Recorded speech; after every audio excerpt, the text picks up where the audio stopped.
you wanted the best, you've got the best podcast. The hottest podcast in the world. The Chris Voss Show, the preeminent podcast with guests so smart you may experience serious brain bleed. The CEOs, authors, thought leaders, visionaries, and motivators. Get ready. Strap yourself in. Keep your hands, arms, and legs inside the vehicle at all times, because you're about to go on a monster education roller coaster with your brain. Now, here's your host, Chris Voss. When the lady sings, that makes the visual. Welcome to the big show. As always, the Chris Voss Show has been coming here for 1,700 episodes in 16 years. And, we're just looking to live another 20 or something. We're like 18 years on YouTube, which is really weird. We're almost at 20. So we're just getting there. We just got to avoid getting run over by buses.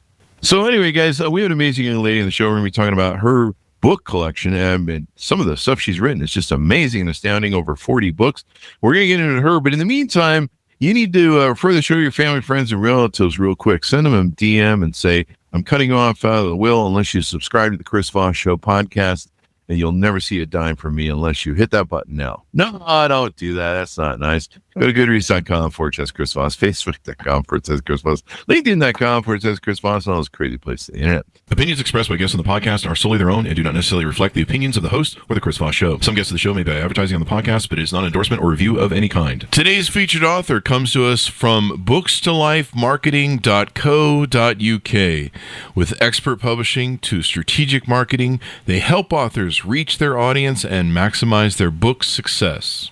Our amazing guest that we have today is Lisa Noel Babbage. She is also a doctor. She's got a PhD, so she's really smart, which I don't, and I'm really dumb.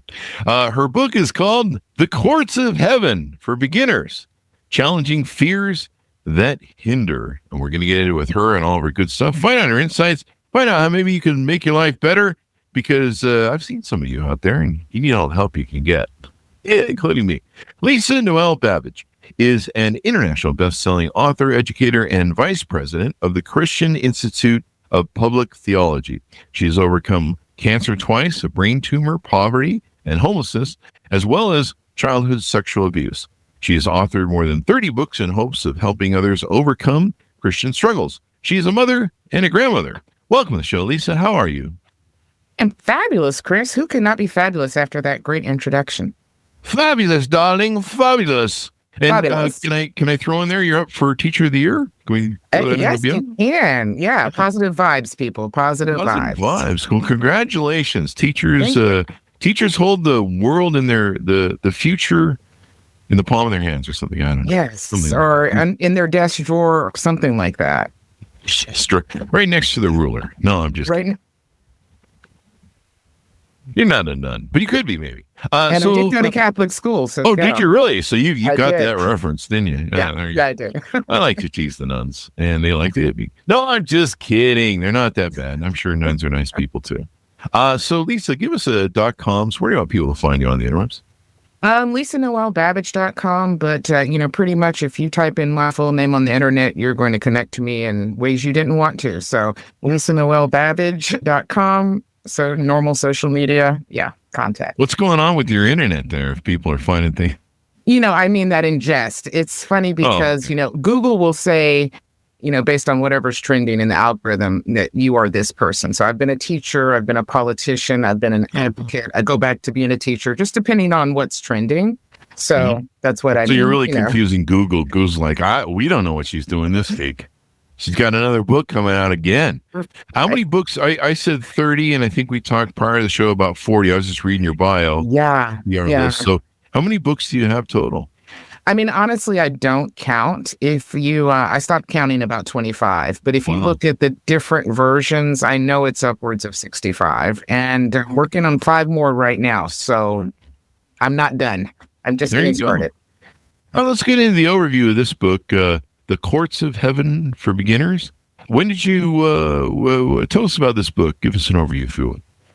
All of your listeners, many of them at least, have been in that unfortunate circumstance of having to defend themselves in court, wondering if the pleas that they were making, the decisions were really going to work out in their best interest. And there's a population of Christian believers that are in that same boat, spiritually speaking. They are trying to defend themselves in the courts of heaven when we have a much more competent advocate in Jesus. And that's really what this book is about. But the idea started after I had a health scare. And so that's really the catalyst behind digging deeper into my relationship with God in order to find some healing. Tell us about this health scare. Give us the lowdown on what happened. So it's crazy because maybe 15, 20 years ago, I had cancer.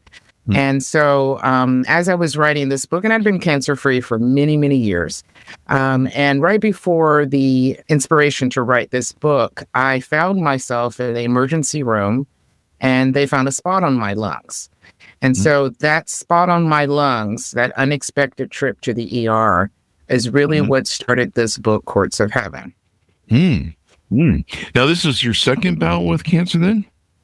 It would have been, yes. It would have been, depending on how you look at the outcome, but absolutely. And that's a very scary place. You know, anyone who's experienced cancer, that idea that you're living cancer free, you're in remission, you're going about your life, and then all of a sudden, you know, something comes back up. And this would have been a different form of cancer for me. So I was really shaken. You know, the cancer I'd previously had was taken care of via surgery. This particular cancer, I was told, the spot initially, I was told that if it had been a centimeter larger, they would have taken me into emergency surgery. Wow. So that was the difference between, you know, having my chest cavity cut open and having 30 days to kind of seek God, get a second opinion, go through all the hoops that we go through when we receive a diagnosis, and come out on the other side without truly any medical intervention whatsoever. Wow. There you go. So you didn't end up getting surgery on it then, huh? I did not. Instead, I had a miracle. Instead. You know, it's funny because when I originally, again, not going to the ER for this spot, it just happened to be discovered as I was there. And in the 30 days of responding to that treatment and going to specialists or whatever, a mass was found on my kidneys as well. So this would have been potentially lung cancer and potentially kidney cancer at the same time. So I'm going back and forth. This was about a 3-month period of time being monitored, trying to have the doctors decide what was really truly going to be done. And I had a 30-day deadline on that lung surgery. And over the course of that 30 days to 3 months before my final appointment, found that there was no need for surgery. Yeah. No, wow. So it wasn't that big of a deal, huh? Did they do a biopsy on it? No, because what happened is that the mass on my kidneys vanished, and the spot in my lungs shrank to a manageable size. So there was nothing to biopsy. Wow. There was no further treatment except the fact that I can go back in a year and just check and make sure that spot is kosher. But yeah, I mean, it's a bona fide miracle. And this is not my first. So, you know, a lot of what I have written, you mentioned one of my first books was 333 Miracle. It is all about the healing process that can supernaturally take place. Yeah. And so that was truly the catalyst for me writing the way that I have been writing. Now, you feel that God had a hand in that then? I just want to clarify. Yes, I do. Yeah. Yeah, when I say supernatural, that's what I meant. Yeah. In fact, I've got one of my testimonies. I had a brain stone / brain tumor in 2015. And one of that testimony is on YouTube in a video form, and it shows the scan before and the scan after. So when I'm talking about the hand of God connecting with mankind, like at the Sistine Chapel, this is what happened in my case. Yeah. Now, you talk in the book about how the courts of heaven, challenging fears that hinder. What's the depth of this? Is this for trying to prepare me for when I meet the big maker? I get run over by that bus and I meet the big maker. Absolutely not. Okay. Yeah. No, absolutely not. And it's funny that you say that because I threw in the for beginners caveat to kind of, take away the mystery, because the title itself is, in left field if you're not familiar with those kinds of things. And I feel like I kind of stepped out on a limb a little bit, even with calling the book what I did. But it is for the right here and now. So I would say, like, if you are a follower of Christ, if you're a believer. If you're not a believer, I have a little introduction for you. So basically, any Joe Schmo can pick this book up and dig deeper into the spiritual realm and kind of find what they need. The subtitle about fear, though, is one of the main reasons why I wrote this book. You know, aside from the miracle I experienced, I just lived a life with a lot of fear, as you talked about in the bio. And so, you know, fears can keep us in a box. We know this. In the physical realm, well, it does the same in the spiritual realm. I live in a box. I'm afraid to leave. It's one of those refrigerator boxes down by the river in a van or something. I get that reference as well. I love that guy. I can't remember his name right now. Chris, right? Chris Farley, yeah. Yeah. Brilliant. When we were in COVID, I said I lived in a box because as a teacher, you know, we were on Zoom and we were all in these that's boxes. right. Yeah. So temporarily lived in a box. Yeah. That was the Brady. No, that wasn't the Brady. Well, you could call it the Brady Bunch, or you could call it the what was it? Hollywood Squares. Hollywood Squares. We are old. Yeah, are we though? Now the Gen Z is going, what the hell are they talking about? Google it, kids. At least you know how to do that, I think. It's real sus. Whatever that is. It's actually outdated now. But yeah. Is it? I just barely learned it last week. No, the new one is no cap. Oh, yeah. I think I know the no cap. That means for real or like no. Yeah. Something to that effect. My you can keep up, though. My Gen Z nephew, that's what I'm trying to say, is he always does this thing where video game where he says, listen, I'm not lying this time. And then he'll tell you something. You're like, so were you lying all the other times? And he'll always clarify something like that. Like, I'm not even lying to you, but this is the thing. And you're like, so this is the time you're telling the truth. That means the other times were a lie. Like, how can we keep clarifying that there's certain things that the way they process information, it's very out there. It's very otherworldly. Because some of their little taglines, I'm like, what? Didn't it mean something else last week? I don't know. Yeah. I think that means I should choke you out, son. No, I'm just kidding. Don't do that, folks. That's illegal and assault. And no whammies. Judge says I can't do it anymore. That's why I have 6 ankle bracelets. But, people set me sometimes. No, I don't be that way, folks. I get one off next week, though. So, anyway, I should have AI draw a picture of, like, 6 ankle bracelets. Have you ever seen anybody who has more than 1 ankle bracelet on? I think I've seen people have 2. I have not, but at some point it becomes a knee bracelet. It's no longer it's like a whole thigh going on your thigh piece. Well, you collect them. You get some on your hands and arms, and then you got some on your legs. You got like a whole fashion statement going on there. What's the thing in our history? Like, wasn't it Iron Maiden, something to that effect? Anyway. Oh, that's right, Iron Maiden. Yeah, I was a big fan. Yeah, we are old, aren't we? We're at least like 29 or something. Not quite as old as God, so he's got us beat. If he's 29, he's doing pretty good. He looks pretty well. Heck, he's got a 50-year-old beard though, because he's got a beard like me or something. I don't know that, and evidently he's white. So, I don't really. So is Jesus. I'm not sure how that worked out in the Middle East, but that's another story. So, what is the message of modern miracles that's so important for this church age that you feel writing in this book? Well, I think that people, and we talked about COVID, so definitely post-COVID, I've seen this, but in America and the Western world, we see a lot of people who are just on the precipice of giving up or losing it. The stress, the various things. You've been on Twitter, haven't you? Not lately. I have to keep my blood pressure down. You're losing it over there. But people are losing it in general. Losing it in general. And a lot of good people are compromising because of the extenuating stress. And so what I want people to know is that there is, in biblical terms, a ram in the bush. There is an outlet. I think we're in a really judicial moment in the Western world. And of course, I don't want to eliminate anyone by that statement, but I do think people who have an established knowledge of God, even if it's, hey, is he white? Is he whatever? Even if it's that vague, I think they are more opportune to take advantage of the miracles that are available to us. But truly, this is for anyone. Yeah. Maybe he's rainbow colored because then he loves every rainbow. So I don't know. I'm just having fun, folks. We're just doing jokes on the show. Don't write me. How was it that you overcame in your past make way for your continued authorship of books like this one? It's truly a therapy, so to speak. But Therapy, honestly, I love it. It is a therapy. But anyone who's been through the crap I've been through, you either, continue that victim reality, you become a perpetrator yourself, or you do what I have tried to do over the last 20 years, and that is pull other people out of the muck and the mire. And the easiest way for me to do it is the written word. I'm not truly a speaker. I prefer just to say, here, read it.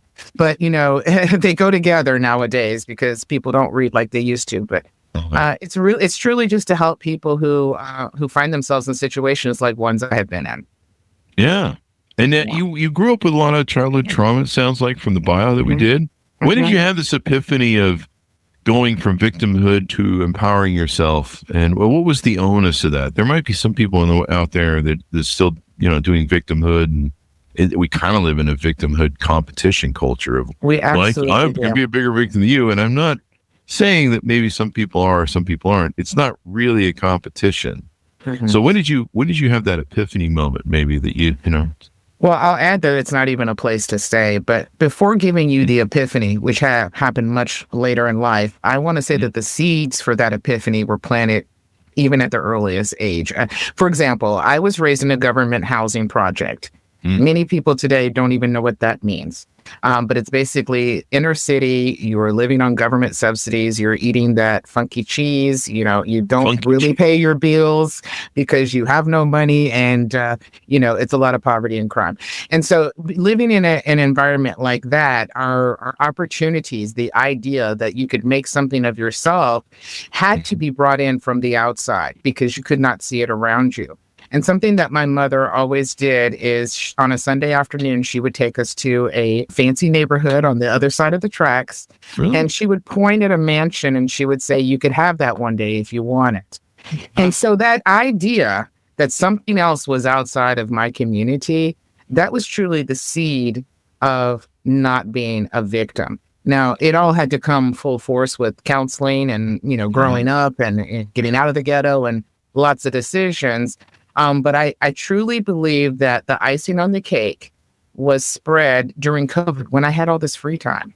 Yeah. At that point, I'd already written several books. I'd already done the things in life that we do to be a sustainable member of society. And it wasn't quite enough for me to feel fully whole. But during COVID, you're sitting around with your family trapped in the house. You have a tendency to either kill each other or you make some things happen, right? And so kill each other, write books. Kill each other, write books. Can we do both? Because that's kind of how I like to roll on Fridays right here. Yeah. Flash one page. There will be blood. Yeah. But no, COVID was a great time for clarity it wasn't a great time for anything else, but we had so many people that we've had on the show. It was great for book writing.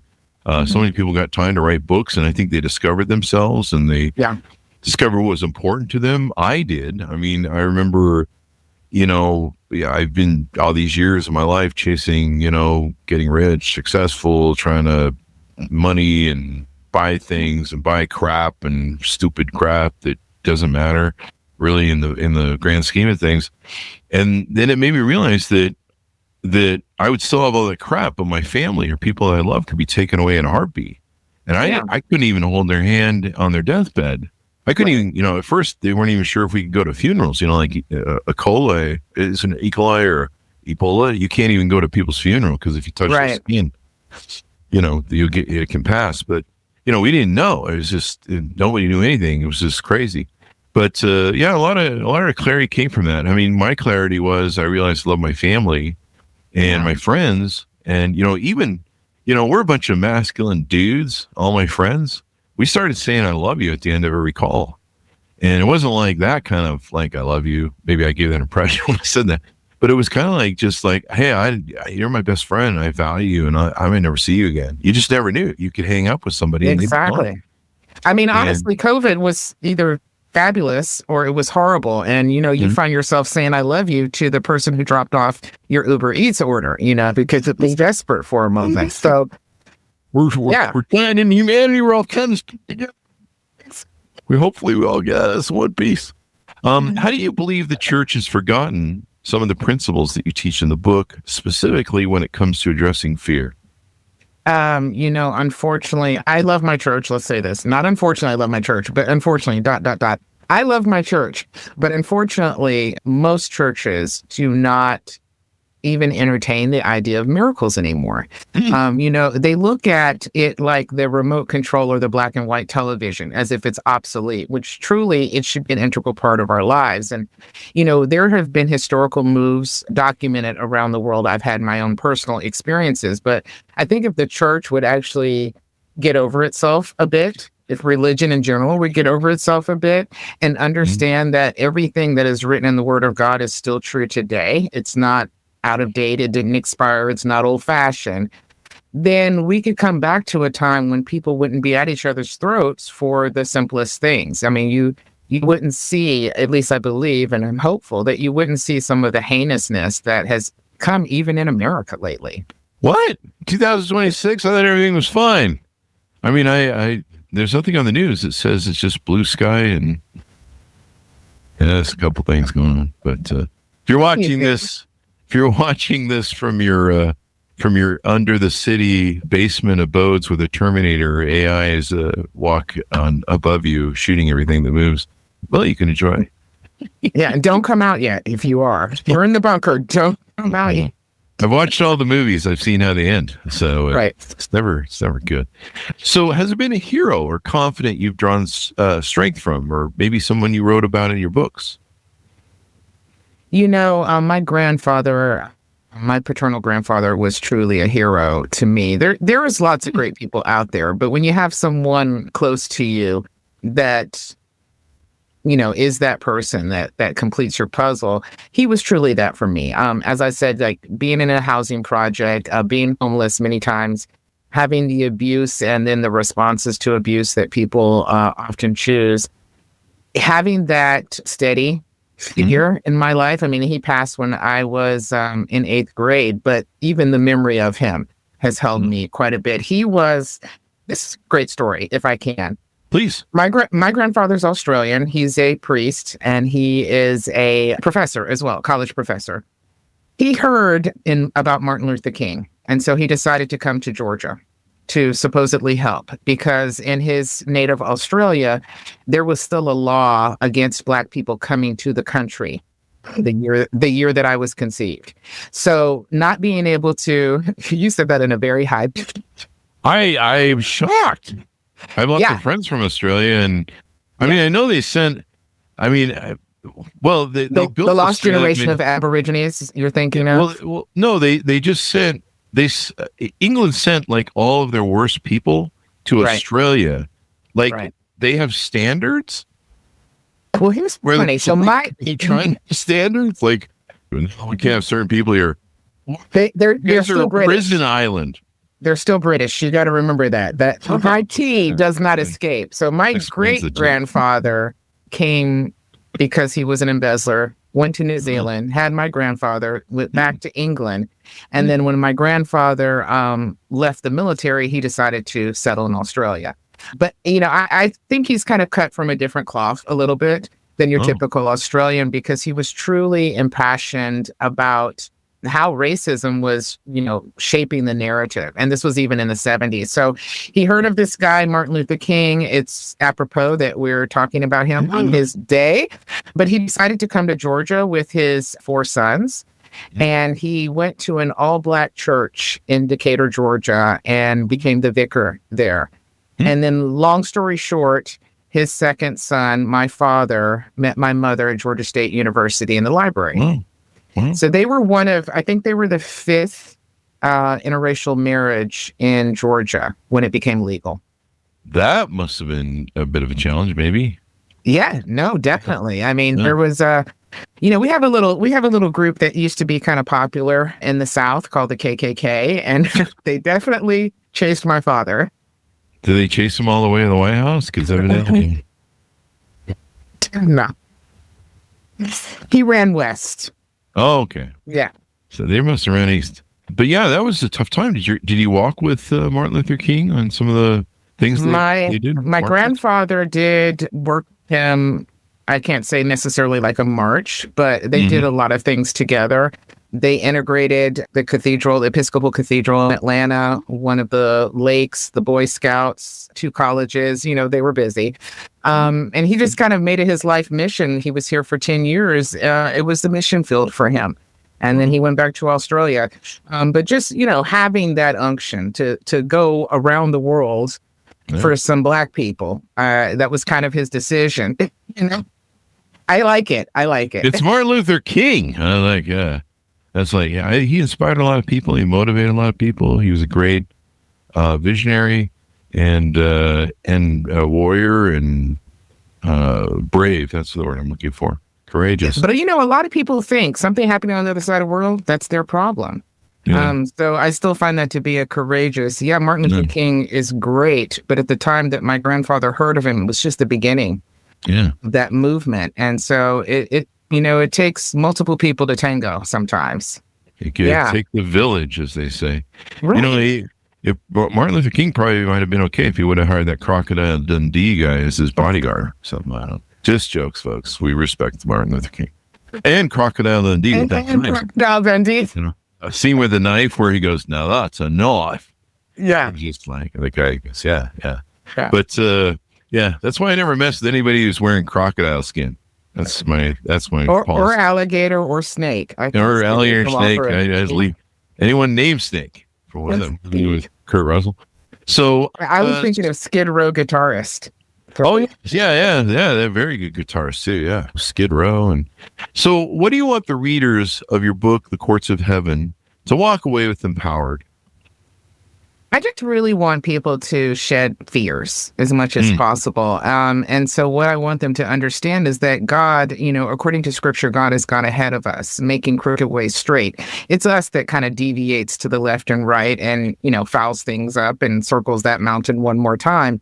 And many of those decisions that we make are based in fear. And what I found in this going through the cancer scare and coming out on the other side, I found that, if I truly looked to God and kind of shed or put aside my fears and my power and what I was thinking, the answer, the path is very straight. It's very smooth. And I think we have an accountability. We as humans have an accountability that we have not picked up in quite a while. And that's for our vision, whatever we're supposed to be doing in life, the reason why we're here. You've figured something out. That's why you have this show. But many people are kind of just stuck in a rut. And again, fear is the reason why you don't step out and do whatever you're supposed to do. And God has a blueprint for all of us, I think. Mm-hmm. And it would be a lot simpler if we followed his advice instead of our own. So, in a nutshell, that's it. Really? So the principles you lay out in the book, is that the formula, or is there a formula that's in the book specifically? I don't like to use the word formula, but that's the formula. Oh, okay. I'm just going off the PR questions. Yeah. I really found that... cheating. No, you're good. Take notes. I really found that it's much simpler than we've made it. When I went over like the bird's eye view of this book, I talked about the courts. There's a reason why I used the word court. And we all know what court is like. There's so many similarities to a man-made court as in the courts of heaven. The benefit, I believe, that we have is that if we're asking according to God's purposes, and it's pretty easy to figure out what that is because he wrote a book about it. He gave us the manual. But if we're doing that, the answer, the judgment's always going to be in our favor. And that's what people don't, pardon my French, but people don't have the balls to ask for what God has already promised them. Mm-hmm. And that's what we need to do. We need to get off our duff and stop being so afraid to be successful. Get off your duff, people. I'm preaching to myself right now. I think that should be your next book. Get off your duff, people. I like that. I mean, I'd read that book. I'd be like, you'd read that book? Okay. She's clearly made this for me because I'm a procrastinator. So yeah. Oh God, yeah. Part of it's ADHD. I don't think it's real procrastination. It's ADHD. I just find something else to do, and then something else, and then something else. Squirrel. So, how do you suggest that church folk engage corporately corporately in the kind of spiritual warfare you practice personally. I'm not sure what that means, so you'll have to tell me. I want you to think about it. I want you to think about it like your clique. You were saying that during COVID, you started telling your bros, I love you at the end of the call. You strengthen that village around you. A church is a village. And many times people don't know who's sitting on the same row. They don't have any they're just showing up at the same place, the same time. They're going home. They've made no connection. And unfortunately, it's like that in some classrooms. But what we really need to start doing is taking that extra step like you did with your friends during COVID and just making sure that that bond is cemented. My mother and I pray every day, and we've started saying at the end of our prayer that people bound to us by covenant, contract, grace, and blood succeed or, know themselves better or know God better, whatever that focus happens to be for the day. And there are people who engage in the same activity and have for years, and they have no connection to these people. They're just breathing the same air. And so that's what I mean by corporately. The church, whatever your church is, St. Anne, St. Mary, whatever the case may be, are you guys actually connected, or do you just have a membership card in this, social club? Which is it? Yeah. Because there's power in numbers. Yeah. A lot of people really got disconnected from their social clubs and their just everything over COVID too. It's really weird. I host a lot of singles events and trying to get people out to singles, and we have like 5,000 singles. They're all evidently, from their claim, desperately single and want to meet somebody. And yet we can only get like 50 to 100 people out at any given event. And I talk to people like, why aren't you coming out? They're like, we're afraid to meet people. I'm like, you go to 7-Eleven. I'm like, you don't go to 7-Eleven and you're not worried about going to 7-Eleven or the gas station or the store. There's places filled with strangers, at least with our thing, that they're kind of qualified as good people. But, and so people just don't want to come out. I've got friends that own bars. They're like, man, we're just trying to get people to just come out and hang out after COVID. It's hard. Well, that's what I mean by challenging fears. Fears are hindering us. That's a perfect example. But the fear doesn't really have anything to do with COVID anymore. It's kind of like we've gotten ourselves in this hamster wheel, and now we're afraid to commit. We're afraid to be embarrassed, canceled. We're afraid to succeed. Whatever the case may be, we've kind of gotten ourselves in this little virtual reality hamster wheel in our mind, and it has nothing to do with health, really. Yeah. Unless you're talking about mental health. We've got some issues as a species. I've been on Twitter. We like to use it called. Let's see. Good snort. I like that snort. Yeah. I used to have I used to own a modeling agency, one of my companies back in the years, and one of the gals was this beautiful model. She was like 20, and when she would laugh, she would snort like really bad, like. I don't know if she had some sort of septum issue or something. We would make her laugh just because it was just to see it. It was just to see it. It was. I've never seen anybody have this problem in my life where it's just every time they laugh, it was just 100% snorting. So anyway, well, that's how you know God has a sense of humor, because He doesn't give many people the full package. You got to have, some kind of news. As beautiful as she was, it was very unattractive. Like she would just lose all of her beauty right away, and you're like, wow, that really sucks. I mean, but it's kind of like me. I have all this beauty, but I don't snort. So God definitely blessed me or something. 6'7". Clearly making up something. What is that? Is that one of those things the Gen Zers are into? 6'11". What does that mean? It kind of means like this or that, or it doesn't matter. Oh, is that what it means? Yeah, but in my class, we were changing it to 8'9" because that's when we graduated from high school. So we're doing. Oh, okay. Yeah, that's totally. I'm so confused by these kids. Get off my lawn, you kids. I thought it was a variation of 69. I'm not going to explain that joke. So anyway, to be honest with you, there was a rumor that it has another meaning, but I'm the platonic one. One we can post on social media. Exactly. There will be no diagrams, folks. You can do that yourself. So anyway, as we go out, give people your final pitch out to order up the books. Anything we missed that you want to plug to over here? Yeah, so I just want to say, folks, wherever you are on the so-called spiritual/religious spectrum, there is an enemy out there, and he has a right to delay you. He has a right to hinder you. He has a right to bind you. But you have a superseding right. So I would say if you feel stuck in any way, shape, or form, then you need to pick up a copy of The Courts of Heaven for Beginners, and you need to go with an open mind, because I really hope that everyone can succeed in whatever it is that God's called them to. I will say you can still go to lisanoelbabbage.com and probably see some out-of-date videos on me, or look for me on Amazon, as you said, on my author page, or just put my name in Google and you will find all the goodies. And, keep living, people. Keep living. Keep living. Don't live in fear.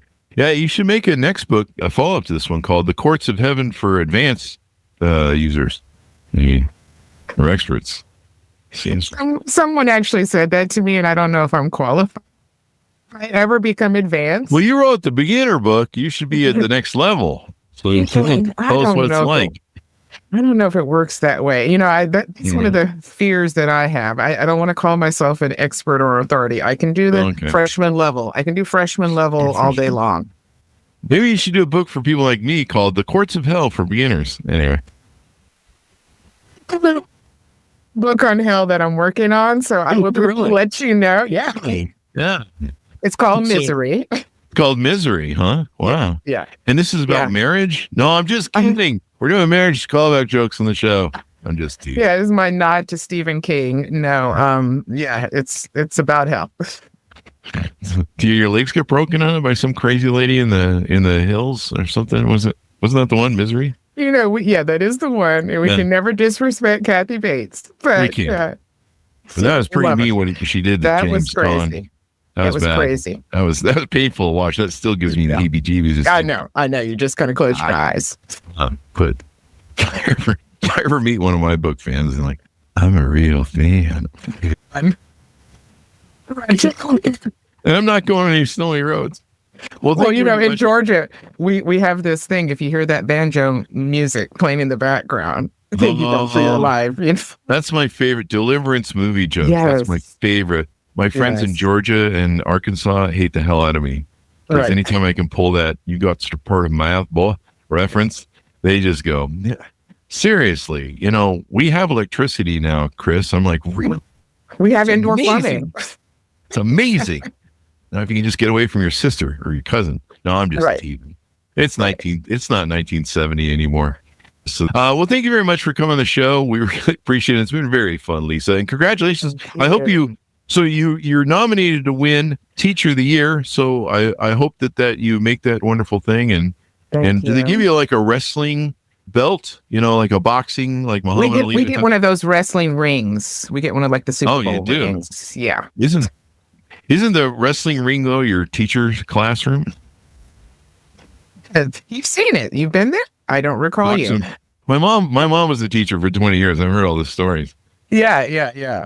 I've been there when people come up to her and they're like, "Oh, I'm Mrs. Voss. I remember you. You're my teacher, and you changed my life, and you were so wonderful." Blah, blah. My mom's just standing there with this look on her face, and then after she'll be like, "That was the worst kid at the class. I can't believe that he lived." That proves that your mom is a good teacher, because all good teachers respond the same way to that worst kid in the class. Sometimes they become our favorite. Our favorite worst kid. The favorite worst kid, but it's great that teachers can change those lives. So hope you get the award there. And Lisa, thank you very much for coming on. We really appreciate it. Thank you. Thank you. And thanks so much for tuning in. Order per book where fine books are sold. All of our books, just fill the cart and hit send. The Courts of Heaven for Beginners, Challenging Fears That Hinder. And check out her other 30, 40, 50, 60, 70, 80 books. If you're watching this 5 years from now, there's probably 10 more. So thanks for tuning in. Be good to each other. Stay safe. We'll see you next time. You'll be listening to the most amazing, intelligent podcast to improve your brain and your life. Or too much of the Chris Voss Show podcast can lead to people thinking you're smarter, younger, irresistible, and film in regularly moderated amounts. He's the doctor for First League. There you go, Lisa. We're out.